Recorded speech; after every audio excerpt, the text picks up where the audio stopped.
தனக்குமே இல்லாத தாழ் செய்தற்கல்ல மனக்கவலை மாற்றல் என்ன கொள்கைக்காக வாழ வேண்டும் அனைவரையும் அன்போடு வரவேற்று அடுத்ததாக மருத்துவர்களுடைய ஒரு சில கருத்துக்கள் திருக்குறள் திருவள்ளுவருடைய திருக்குறள் என்பது வெறும் படித்து மனப்பாடம் தேர்வு எழுதுவதற்காக மட்டுமல்ல வாழ்வியல் நூல் திருக்குறள் என்பது வாழ்க்கையில் எல்லாரும் பயன்படுத்தக்கூடிய பள்ளிக்கூடம் படித்தோட விட்டுறாங்க நிறைய பேர். அந்த வாழ்க்கையில் நம்ம அன்றாடம் பயன்படுத்தக்கூடிய வரிகள் எல்லாமே திருக்குறள் அடங்கும்.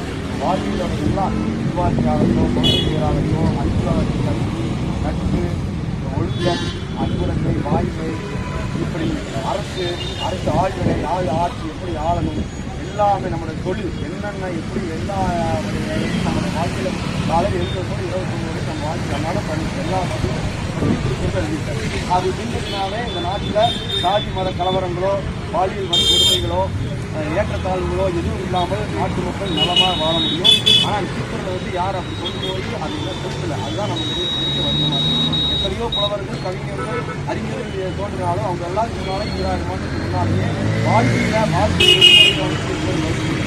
அதை பின்பற்றினாலே போதும், அதை பரப்பினாலே போதும். நாட்டில் ஒழுக்கமும் நல்ல நெறிகளும் கண்டிப்பாக நிலவிக்கும். அதை நம்ம மட்டும் பின்பற்றுவோம், அதை நெறியை கொண்டு போய்க்குவோம். திருக்குறளை கொண்டு போய்க்கிறது மட்டுமே நம்முடைய கடமையாக சொல்வோம். அதைத்தான் நம்ம செஞ்சுருக்கிறோம். அதனால திருவள்ளுவர் நாளாக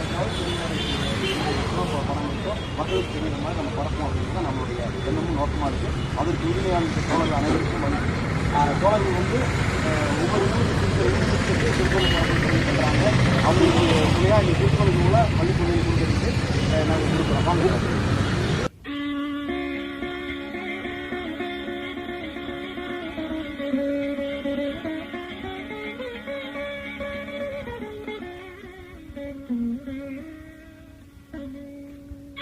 இன்று திருவள்ளுவருடைய பிறந்த நாள். தொழுதுண்டு வாழ்வாரே வாழ்வார் மற்றெல்லாம் தொழுதுண்டு திரு செல்பவர் என்று உழவுக்கும் தொழிலுக்கும் ஒரு உறுதுணை செய்த திருவள்ளுவருடைய ஆதிகால குரல். ஏனென்றால் இந்த உலகத்திலே தமிழ்நாடு என்ற பெயரை மறக்கக்கூடாது என்றுதான் நாம் உச்சரித்துக் கொண்டே இருக்கிறோம். தமிழ் மொழி இந்த உலகம் முழுவதும் வாழ்கின்ற எல்லா மக்களுக்கும் உயிரான தொழில் விவசாயத்தை தமிழன் பல நூற்றாண்டுகளுக்கு முன்னால் நல்ல உணவுப் பொருள்